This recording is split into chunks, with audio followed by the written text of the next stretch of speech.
Hello, my name is Frida Moran, and I'm going to talk about karma, the currency of life. I'm going to share about what karma is, the karmic field, 6 great reasons to understand karma, considerations for karmic action, karma yoga, upasana yoga, and a summary. Karma is one of those things where if you understand what it is and what it's about, it can make your life so much easier.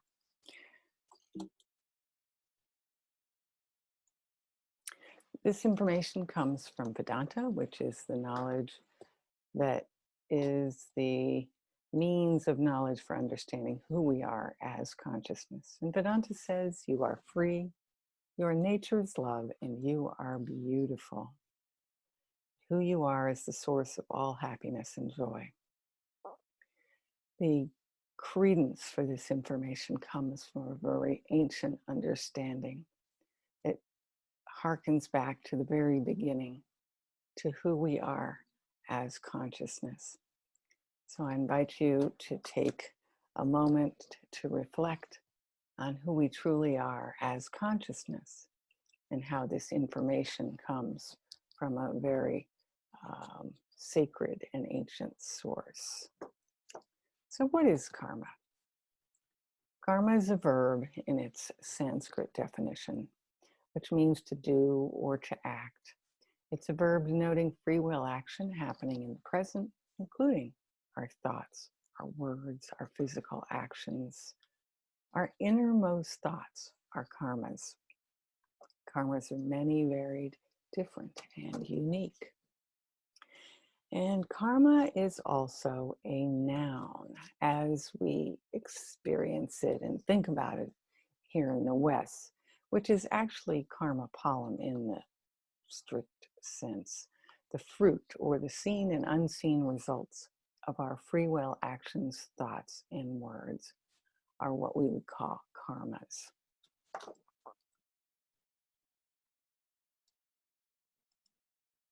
And karma has seen and unseen results.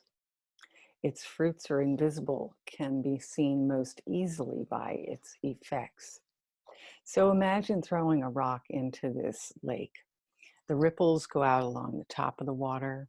They also go around within the water. The rock also hits the ground. So those ripples go out, they touch the edges of the lake on the farthest sides, and then they return to the place where the rock went in. That's the part we don't see. But all our thoughts and our words and our actions actually do that as well.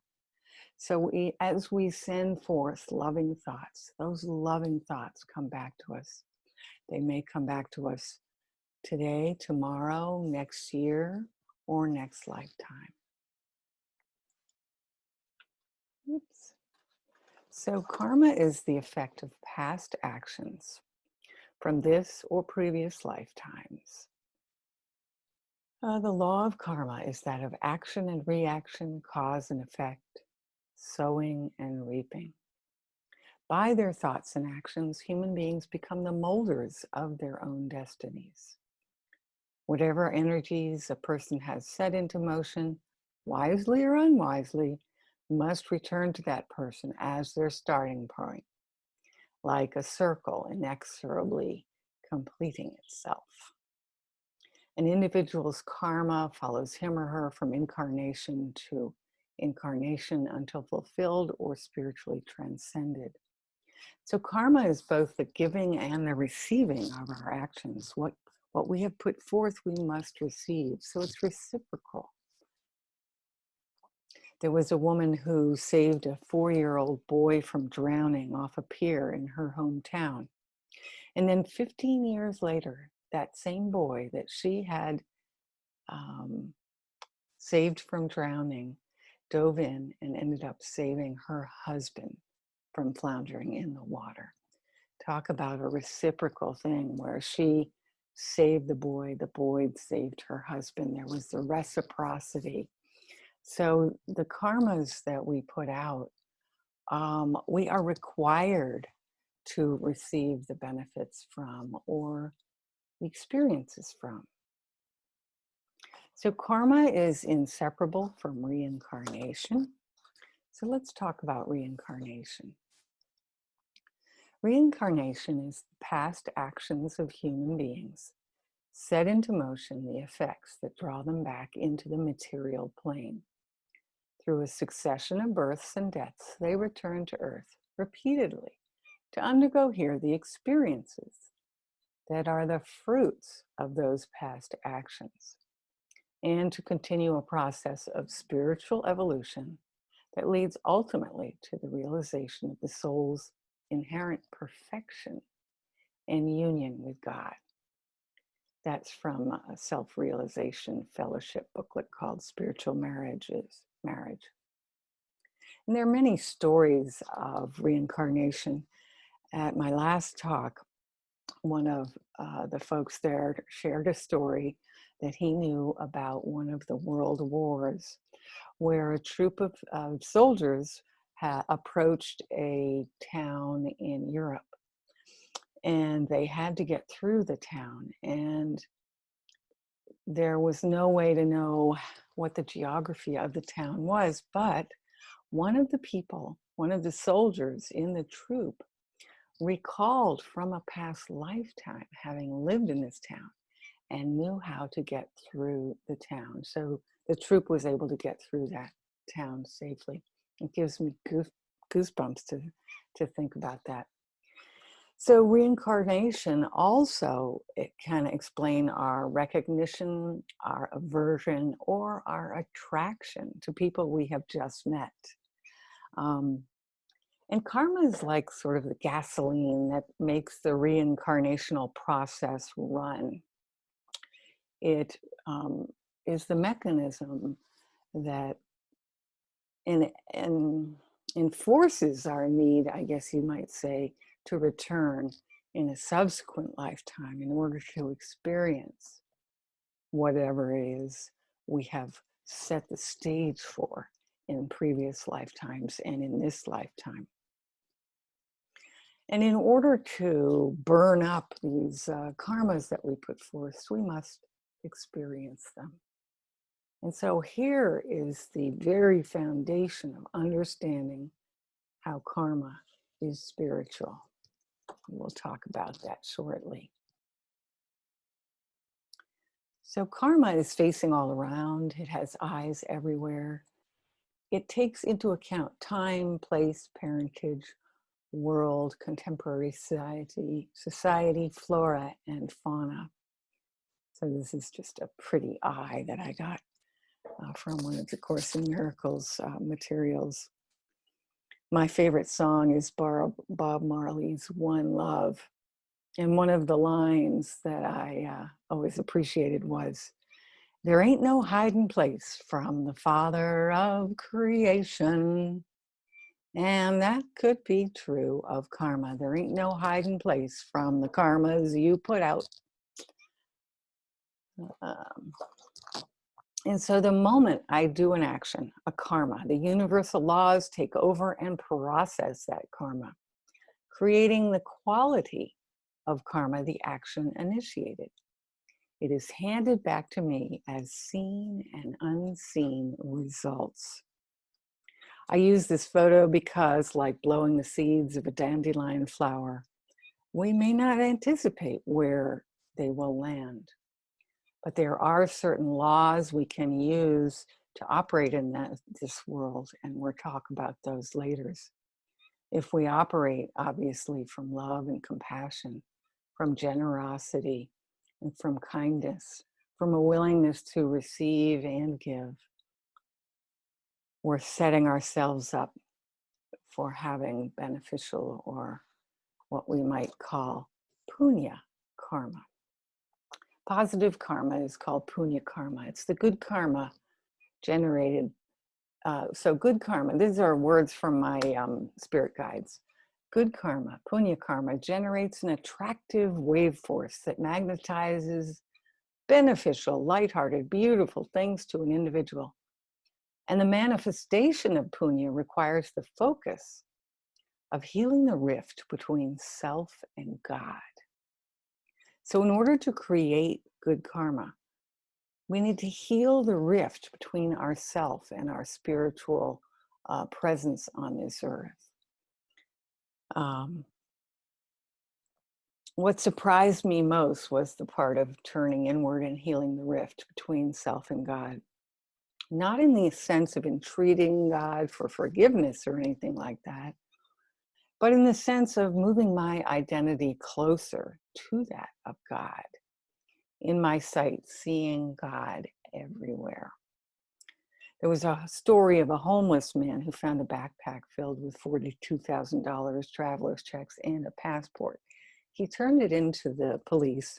The police reported this beautiful thing that the man had done to the media, and the media ran the story in the newspaper. Well, the people who read the story were so moved by this that they sent in donations, and the man received, I think it was $150,000. And they interviewed the man, and the man said, "I'm a religious man, and God has always very well looked out for me." And so we all need to realize that doing the right thing is our inherent nature. Even though this man knew that this money could be quite useful for his situation, being homeless, he knew to do the right thing.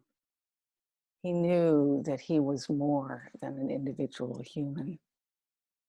And his words were evidence of having healed the rift between himself and God, and his good karma, his punya karma, was evidenced in his receiving $150,000 for his act.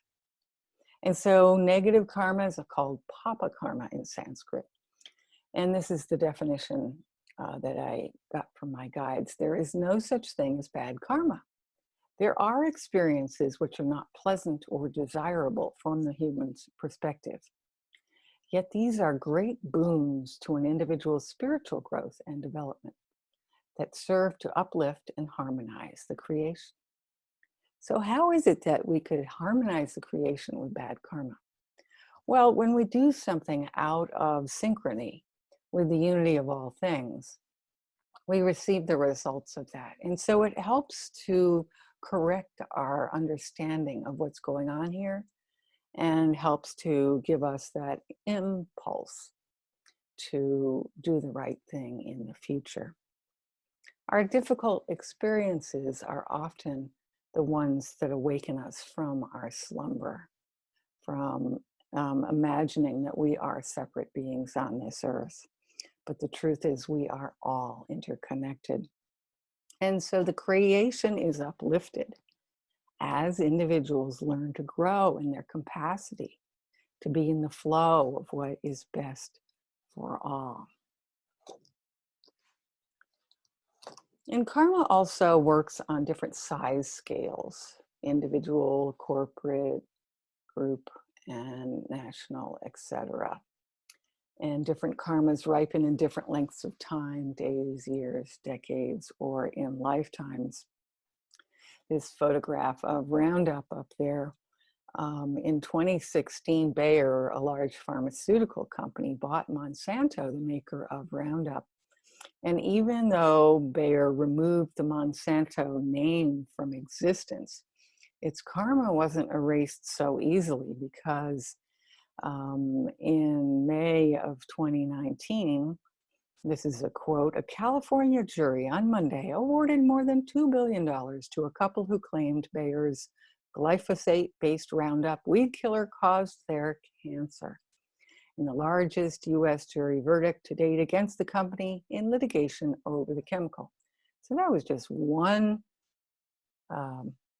court case, and $2 billion was awarded. So the karma of having created that chemical that damages life so drastically has followed the Monsanto group, even though it was bought by Bayer. So in acquiring Monsanto, Bayer acquired the karma of Monsanto.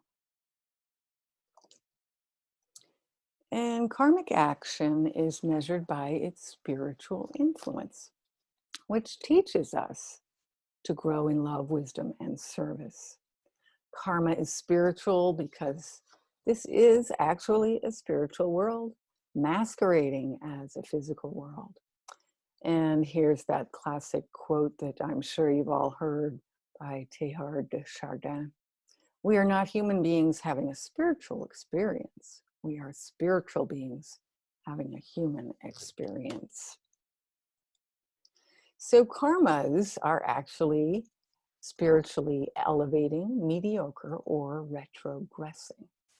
So what are elevating karmic actions, for example? These are actions that benefit the maximum number of beings and that help and contribute to others' well-being. Heartfelt prayer is one of the most elevating karmic actions. Mediocre or neutral karmic actions serve your needs alone or your family alone. Praying, for example, for your own child's success in school might be considered a mediocre or neutral karmic action.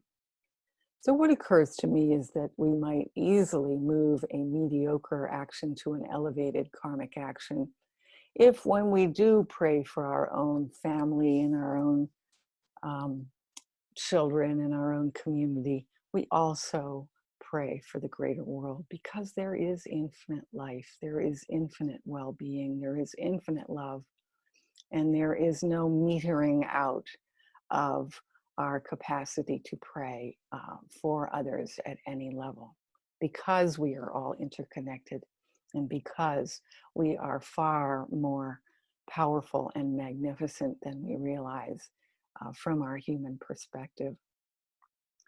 And then in addition, there are also negative karmic actions or influences where we harm others by stealing, hurting, lying, cheating, those kinds of things. And mere material success is worthless. And this is just pointing us towards the realization that we must, in fact, embrace the spiritual aspect of our life here on earth, the spiritual nature of our activities on earth. If we only see this world as a physical, material place, we end up like this truck going in circles endlessly.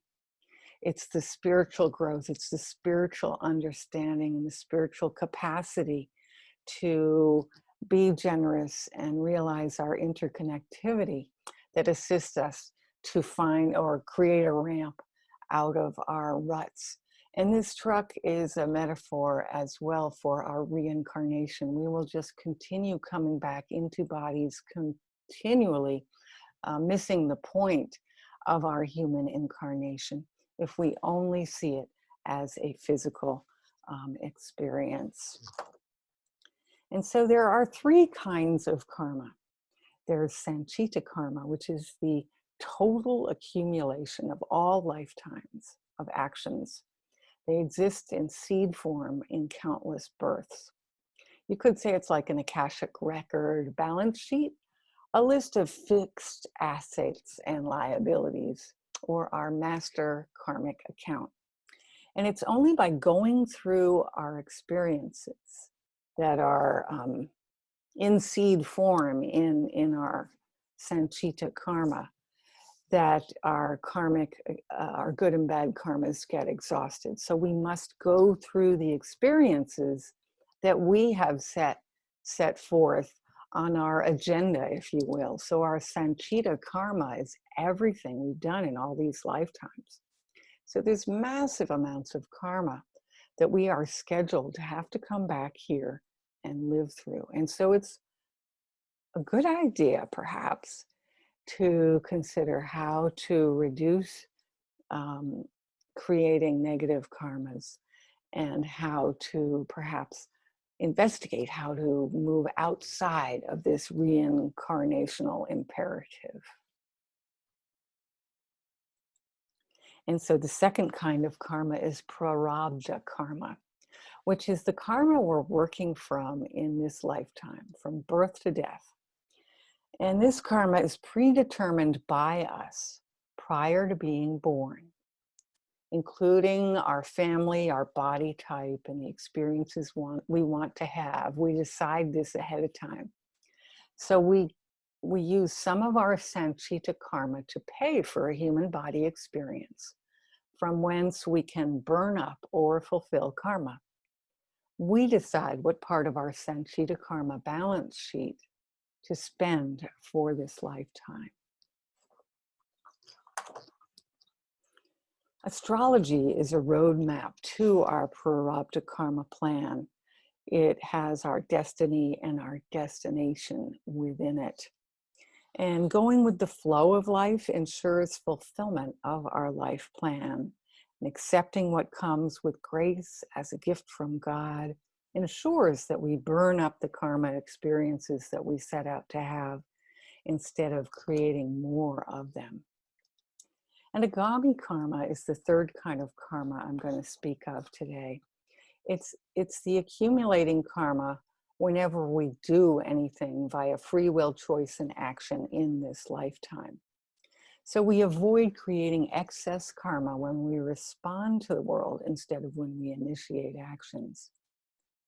And our dharmic tasks, the roles we have come to play, like mother or sister, wife or husband, are not generating karmas. We are not generating a karma for making dinner for our family.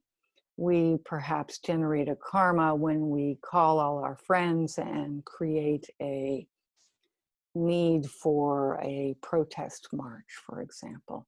When we use our free will actions to initiate in the world. So karma is created via our thoughts, our speech, our actions. It sets in motion seen and unseen energies that return to us as the results that are pleasant or less pleasant to experience. Karma is spiritual in nature and is either uplifting, mediocre, or bad. Karma binds us to this world with either the golden chains of good punya karma or the iron chains of negative papa karma over recurring lifetimes. And punya karma comes of good actions in service to the greater good, and papa karma comes of hurtful actions that hurt ourselves and others. Spiritual laws guide our world, and karma operates at different scales: individual, family, corporate, state, nation, etc. And so, in review, sanchita karma is the great motherlode of karma we've accumulated over many lifetimes. It's our karmic balance sheet. Prarabdha karma is the bit we carve off to use in this lifetime. It determines our plan for this life and when we will die. And agami karma is the karma we are creating in this life with our thoughts, our words, and our actions. And so karma serves our growth and our understanding of the interconnectedness of all of life. It's based in a premise that isn't obvious. This is important. This is a non-dual world of only one thing, if you will, consciousness. The world has physical and moral laws that keep it organized, and Karma Palam helps us to slowly learn these laws. And we can explain how it all works behind the scenes with the concept of the karmic field of engagement. This is part 2 of my talk. The karmic field of engagement, the world and its karmic ecosystem, or the physical and moral laws of this lawful universe. So let's talk about a field. A field in general is something that influences, it creates an influence at a distance from its source. That's from Mark Newkirk's What's Happening 1 video, which I highly recommend. So there's 5 classical non-physical fields. There's the electrical fields, magnetic, gravitational, fields, strong and weak nuclear attraction fields. For example, our solar system is formed with the sun at the center of it, and gravity keeps the planets circling around the sun. And so the field of gravity is in service to the order of our solar system. In the same way, this sixth field, called the information field, is in service to the order of our karmic engagement field. The information field has the quality of non-locality. It's everywhere, all the time. And it gives rise to all the 5 other non-physical fields and everything we ever experience. That's a quote from Mark Newkirk. This image I got online of a stone carving where there's little threads of interconnectivity between the beings in this circular form. It's quite a magnificent carving and also an amazing illustration of how you might tug on one of those threads, say here in Connecticut, and feel it somewhere out in Texas. So this information field concept explains all anomalies and phenomena that we can't quite explain in our simplified understanding of separation. And so the information field is quite amazing. Within this field, all possibilities exist at once. It's pervasive, it's everywhere in all realities. And we are intrinsically a part of it. There is no escaping from it. We are in it, like it or not. And the information is interconnected, inter-influencing, and intercommunicating. And this explains synchronicities and karma very nicely. How I could put forth an action and have it come back to me through the intelligence of the information field. This shows up in our lives when we are in the right place or the right time. When we know that someone is about to call us, or can tell when somebody is thinking about us. When the dog sitter says the dog was standing at the end of the driveway looking up the road half an hour before I got home last week from being away. It's because the information field was available to the dog. She could feel me coming. She had the information that I was heading home prior to my actually being here. And so the information field exists in all realities and in all forms of expression. It holds the structure of life together and unifies the aspects that appear to be separate. It is aligned to the truth and the delight of godly expression and holds that the unity of all things is its very essence and expression. I love that phrase, the delight of godly expression, that is woven into the very field of existence that we all exist within. I asked for further information from my guides on this, and I got, dear one, in holding the structure of life as the perfect hologram of creation, there is delight and joy in its perfection, its integrity, its order, and its beauty.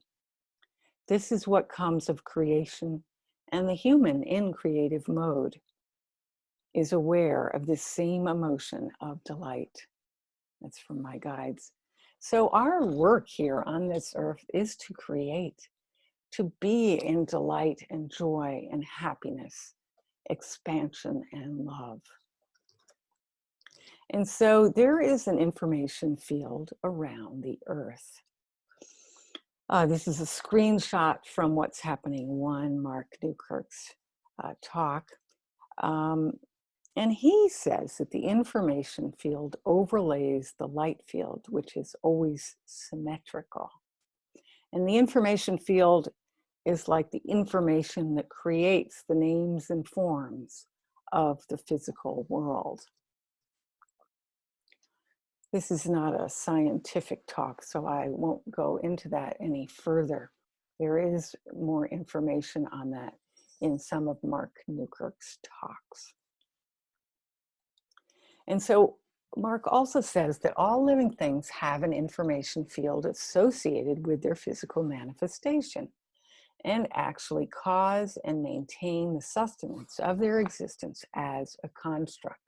And so all plants and animals have an information field, and like us, that field ties them into all creation, into interconnectivity with everyone and everything. This image of the snake here, I drew for my first book entitled Where the Wisdom Lies, a message from nature's small creatures. I was under a deadline to get the illustrations into the publisher, and I had a number of books out from the library. And I was flipping through them, looking for one where I could see the snake head on. And I was becoming increasingly agitated because I didn't think I was going to be able to find what I wanted, when out on the porch where my 2-year-old son and babysitter was I heard a scream. So I went running out there, and the babysitter was hopping up and down and pointing at the floor where, between the two floorboards, which are 4 feet off the ground, there was a snake twirling itself up between the floorboards. I said, "Oh, don't let it get away." And I ran inside, found a clear box, like a shoe box, one of those plastic things. And I was able to put the snake into the box. And I used that snake as my model for a few hours, and then I released it. And what are the odds of that? So how on earth could that kind of coincidence occur? Perhaps my field and the snake's field were in magnetic communication. I was calling for the snake through my desire and my creativity. And the good karma I was perhaps living inside of, because I was writing a book in service to the small creatures of the world, called a small creature to me that I needed in perfect timing. So this also makes me realize that the field is in service to our needs, not necessarily to all of our desires and wants. And so there are physical, moral, biological, psychological, and spiritual laws intrinsic to the field. This is an image, this is a drawing I did many years ago that speaks about many of the laws of the universe. It's downloadable for free from my website, hopeivesmoran.com, which is right down at the bottom of the screen there. And so the summary of the field of karmic engagement is: a field creates an influence at a distance, and the information field exists everywhere. It's interconnected, inter-influencing, and intercommunicating. And physical and moral laws are a part of it. So it's a perfect substrate for karmic interactions. We are embedded in the information field, like we are embedded within God, source, or consciousness.